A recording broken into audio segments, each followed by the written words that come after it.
Hello, ladies and gentlemen, and welcome to a brand new Gold Coast Suns podcast called Turn Over the Tape. And if you get that reference, you are a very, very loyal Gold Coast Suns supporter.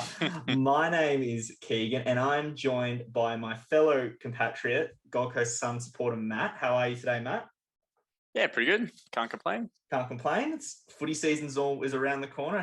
What's your excitement level out of 10? Where are we looking at for the excitement for the season coming up? You know what? I hate to be chomping at the bit this much, but I'm actually sitting at about an 8, to be honest. An 8? Why are you sitting at an 8, Matt? I'm not as excited, so I want to be excited. So excite me. Why should I be excited? I think we saw enough last year to get the impression that there will be a ton of upside this year. To the point where I think we will be competing long into the season for finals. I don't think we make it, but I think the dream of finals will last a lot longer than it did last year. And I think the recruits that we have look good, and everyone has an extra year in the legs. I think there's plenty of reason to be excited. As long as we set what the pass mark is reasonably. Yes, and that might be one of the things we'll talk about today. We might talk about where we think this is going to go as far as pass mark and maybe expectations for the season.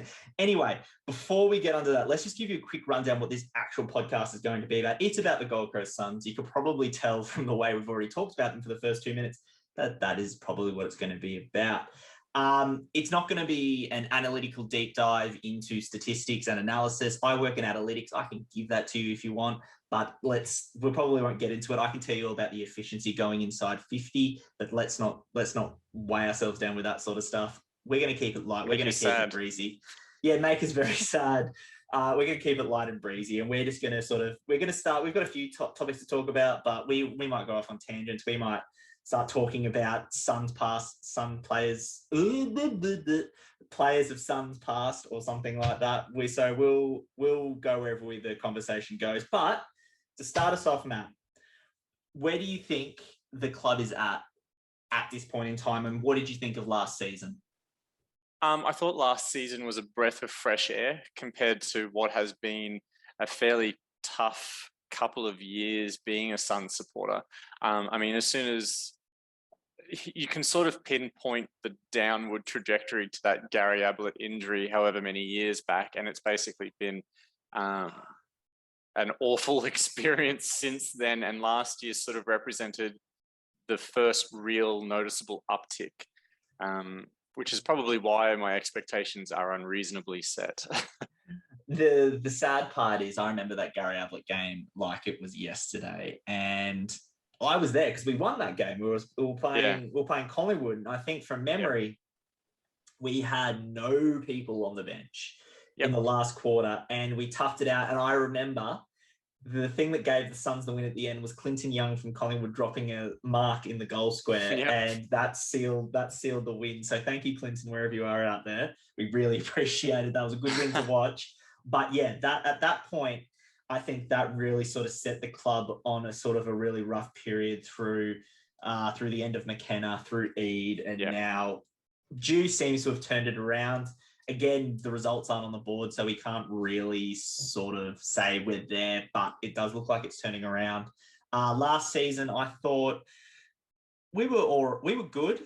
I can't really say a season of, I think it was 4.5 wins was great. But at least I can see there's a plan. There's something moving forward. So that's a positive. We've got some good players. We've got some great young players. We're all part of the Church of Rao, I think, as far as Gold Coast Suns fans go. We pray at the altar of Rao, and we probably will be singing his praises all year if, God forbid, he stays fit. So I think, while I don't think I'm at an 8 where Matt said he was at, where you said you were at early, Matt, I think I'm at about a 7 or a 6. So happy with where it's going, but just want to temper expectations slightly because I know that if we walk out on round 1 and we get pumped by 100 points by the Eagles, then that excitement level drops away quite significantly, which has happened before. Yeah, but AFL is a funny game insofar as those 100-point thrashings, right? Like if a team gets on top of you, the score can just blow out beyond reason pretty quickly. For me, it's more about converting those close losses into close wins. And suddenly 4.5 doesn't look like 4.5. It looks like 7 or 8 without much effort. Exactly. And I think that's it. And you hope that the lads have trained in the art of winning those close games, because we did lose a lot of close games last year. And it is a bit heartbreaking at times when you see, especially the one that sort of rings in my head a bit, is that Essendon game where we drew with Essendon when we should have absolutely wiped the floor with them. But unfortunately, it doesn't work like that. And that was the really, really frustrating loss for me last year. So we are coming to the season. I think we got about 3 weeks left of the season. I think season starts on the 16th of March from memory. So 2 and a bit weeks away. So practice games have started because of COVID and coronavirus and all that. The preseason's actually been shortened to just 1 game, and the Suns actually play in this upcoming Monday, if I'm not mistaken, on television. But they actually did play a practice game previous. Again, not televised, so there's very little for us for at least for me to talk about, because I haven't seen too much about it, haven't read too much about it. But Matt, have you kept up with it? Do you know anything how it went or how it got on? Yeah, I think we got dusted to the tune of 47 points, but it's against the Lions. They're going to be there or thereabouts next year. Joe Danaher had a day out, which is good to see him sort of not breaking down at the first sight of trouble. He's a good player. He's a good player that you sort of want to see do, like, as much as you don't want to see them dust the Suns. It is good to see players that are injury prone, that are talented, doing well. Yeah, I tend to be a bit more philosophical. A strong Brisbane Lions can only be good for the Suns long term. I feel like if you have a fairly strong state, you can attract players when normally you wouldn't. So the Lions being good is good for the Suns in some roundabout way. But in terms of the game itself, we were belted in the first quarter. We stuck it out in the second and sort of just ran out of legs towards the end. It could have been a lot worse than 47 points. So it's tough to read too much into it. But it seemed like the kind of result you would have expected in the normal season, I imagine. So nothing to be too disappointed by. Yeah, and you bring up a good point about the Lions being strong, because we play them a lot in practice games, because, well, we're so close to each other. The AFL doesn't have to pay up those big dollars to send us to play in Melbourne or something. So they cheap it out and you go, all right, you can play the Lions. And then the preseason, I was like, no, you can just play the Lions again. So it's actually good that they're strong, because you hear the saying of, is it steel sharpens steel? Is that the saying? Have I got that correct? Anyway, basically, if we are practicing against good opposition, then that will benefit us more than if we were to come down to Melbourne and trounce North Melbourne by 100 points, as an example. Not saying we'd do that, which we should hopefully do in the season. I don't mind if we trounce them in the season, but as a practice game, you can't really get a lot out of those sort of games. So if we're playing a good Lions team, we see how they run on, then we can hopefully learn from that and get better from that. One thing I did see actually from the game, which from what I read, which interested me, was that Will Brodie kicked 2 goals and had a bit of the pill as well. As someone that is definitely on the outer at the football club, or was last year, to the point he asked for a trade last year. Do you think he'll get a run this year? Do you think he'll feature in the first? It's tough to get a read on it. I mean, Stewie Jew does tend to give enough people in the squad an opportunity, and we're so injury prone, he probably will. Whether he's first choice or not, it's kind of hard to say. I can't imagine he would be if everyone's sort of fit and healthy, but that's never really been the case, so possibly. Yeah, it's funny. The funny thing was, we're actually quite, you say we're injury prone, but actually last season we were quite fit. And I don't think we had too many injuries. So a lot of those players that had to play those god-awful scratch matches against the other clubs, playing like 14 against 14, which you get absolutely nothing from. So a lot of those players didn't get a chance. And you had players like Peter Wright, who played, I don't think he even played a game last year in the seniors, and he's shipped off to Essendon because he couldn't get opportunities. Brodie was another one that asked for a trade, but no one was interested. So you think maybe him asking for a trade and then realizing there's no one out there that wants to take him on, that he's like, oh, well, I've got to start. I've got to pull my socks up and get a bit stuck into it. And good to see he played well. Him playing well can only benefit the Suns, whether he benefits on field and he drags us through a few more wins and kicks some goals and looked great for us, or at the very least, if he's still got his heart set on leaving at the end of the year, he raises his trade value and we can get a good return on him. So Brodie playing well, it's a win-win regardless. So other than that, it's not really much more we can say. As I said, it wasn't really televised. There is a stream on the Lions website if you really want to go back and watch it. It's not worth watching. It's not worth watching. One thing I did enjoy though, and I did watch a little bit of it, one thing I did enjoy was if you watch the footage and you have the sound on, you can actually hear Tony Cochrane in the background. If you go halfway through the second quarter, you can hear Tony Cochrane in the background yelling abuse at the umpire, and is one of the funny things I've listened to. He tries to keep it PG. I don't think there's any effing and jeffing in there, but it is definitely worth a listen just to hear Tony Cochrane absolutely leather the umpires because you can make him out, because there's only about a crowd of about 30 people there because it's behind closed doors, so you can hear him clear as day. But it's definitely, if you want a bit of a laugh, it's definitely worth it going just listening just for that. So sort of looking at the season overall, we'll probably do a more like a game by game prediction probably just before the season starts. But what do you want to see this year, just in a general sort of I don't know view, Matt? So in terms of what I would like to see, I sort of expect that our defence is going to have a bit of trouble this year just with it on stocks. But the one thing I've been crying out for years is just some sort of uptick in efficiency going inside 50. If we can just have 2 or 3 more opportunities a game where we put the ball in someone's hand and they can have a set shot for goal, I think I'd be happy. Even if they're missing, I just want to see that final connecting piece is starting to eventuate, because that's when I'll start to think that maybe we can climb up the ladder properly. So you don't like long bombs inside 50 to no one? Not a super big fan of it, no. No. I think I've seen enough Suns games where the third defender will come over the top, or God forbid they bomb it into the goal square and there's no one there except a defender. And I feel like hoiking my beer onto the field, because sometimes they can look and this is the thing that frustrates me, they can look like an absolutely $1 million running it out of defense, linking up through the midfield, and they get into someone's hands and they kick it into the forward 50, either bomb it long or don't lower the eyes and look for a target, and they just go long or go wide, and it just absolutely infuriates me. It's the same level that if you sit at the football and you hear those people from yesteryear that basically just say, kick the ball whenever someone gets the ball. Do you hear that when you're sitting at Metricon?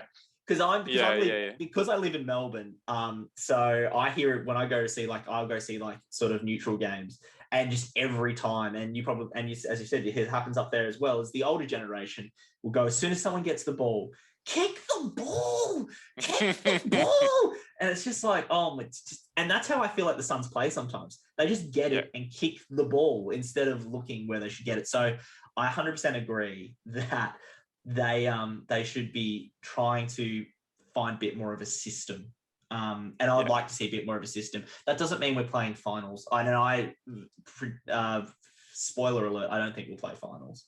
But I think that just seeing a bit more process going forward. Yeah. I think we've got the midfield sorted. The link through the midfield's great. The rebound off defense looks good. But yeah, just going forward, hitting that forward 50 target seems to be something that we really struggle with. And I hope, that's something Stuart Drew's been working on. And as well as goal kicking. Our goal kicking is atrocious. Throwing that out there as well. Kicking straight would be lovely. Yeah, but imagine weight of numbers. I mean, if you had 5 or 6 more opportunities a game and that converted to 3 more goals a game, you could keep the same kicking accuracy, right? Look, I don't want to be picky. I don't want to be picky, but yes, I would just like to see some goals.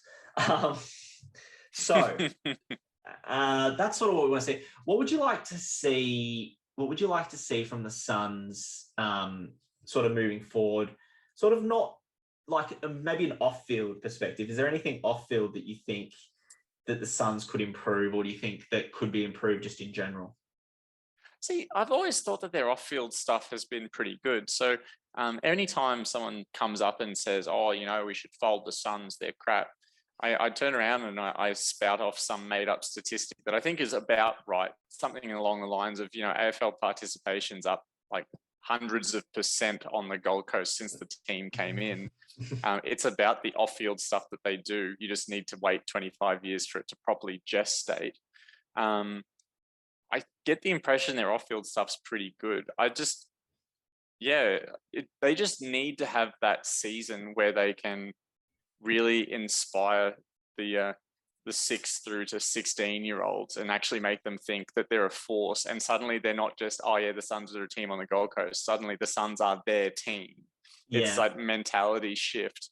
They just need to have that Leicester in the EPL type season where they just have the fairy tale, right? They might not need to win it. They just need to have that year. Yeah, no, that makes sense.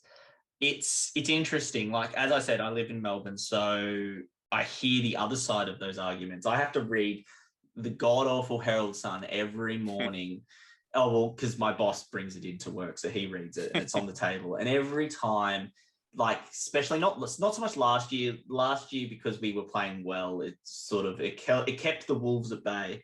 But the previous year, the amount of articles I had to read about, oh, the Suns should move to Tassie. Oh, the Suns should. I'm just like, I'm sick of it. So if we play well on field, it should sort out most of the stuff off field. I feel like if your team plays well, the off field stuff will usually take care of itself. Mm-hmm. Like, it's hard to criticize a team that wins games. Simple as that. You think of all the issues.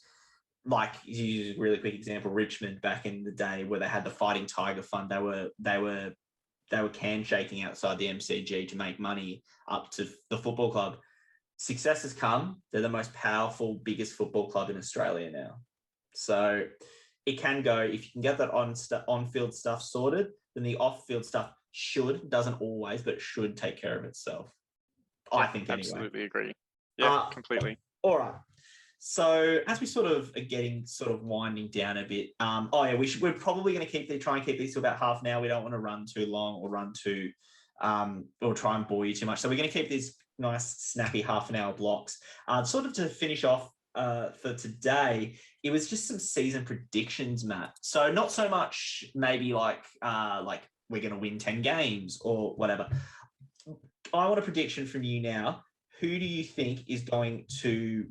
a couple of really quick fire ones. Who do you think is going to be the MVP of the Suns this year? Who is going to win the best and fairest at the Suns? This is a long way out, I know, but these are fun to do.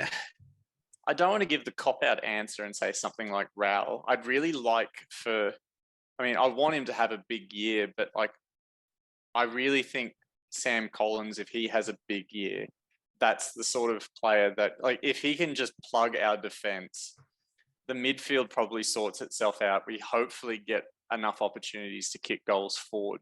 If Collins can have the year that we need him to, he would be the most important person to have an MVP season. And he basically had one nearly last year. He was excellent. He was club champion last year. Yeah, there you go. So he needs to have another season like that. And just sort of another bit on that practice match was, from what I read, we got really found out without Collins because he holds that defense down, and Danaher and Hipwood ran right. Speaking of that, sorry to diverge topics. Did you see that got kicked for goal that Danaher did where Ballard had to stay on the mark? Yeah. All of those. They need to sort that out. No, so they need to sort that out. Yeah. What do you think of that rule, by the way, the rule adjustment?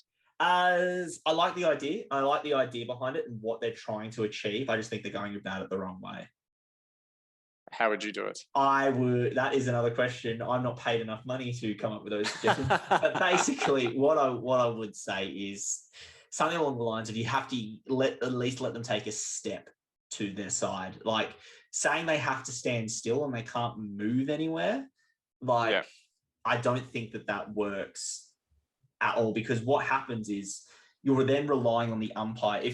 If, for instance, what Danaher does and he plays on and he walks, he runs around and Ballard's standing on the mark like an absolute statue, then if the umpire doesn't call play on quick enough, then Ballard's standing there looking like an idiot while Danaher just sort of wheels around onto his left foot and kicks a goal without having any pressure on him. So I think they need to either sort that out and let them move a little bit, or they need to be very quick on calling play-ons. And as soon as someone steps off their line, they need to call play-on straight away.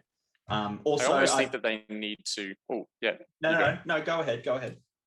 I was just going to say that I almost think they need to see that if it's simultaneous, if the player with the ball goes at the same time the defender goes with them, the umpire really just needs to be okay with that. And it's only if the defender truly bolts too early, that's a problem. Yeah. I think also 50 meters is too harsh of a penalty for that. Like that's a long one. That's a third of the field, or roughly a third of the field. Yeah, like, true. That's a very harsh penalty for that. Anyway, so you said Collins for the MVP. I think we're going to go. I'm probably going to go with Rankin. I think Rankin will have a good year.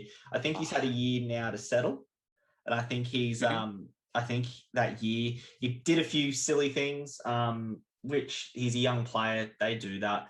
I'm thinking he might have ironed that stuff out over the off season, sort of doing the basics better. And if he does that, then I think that he will kick on, and I think he'll be a really, really important player for us.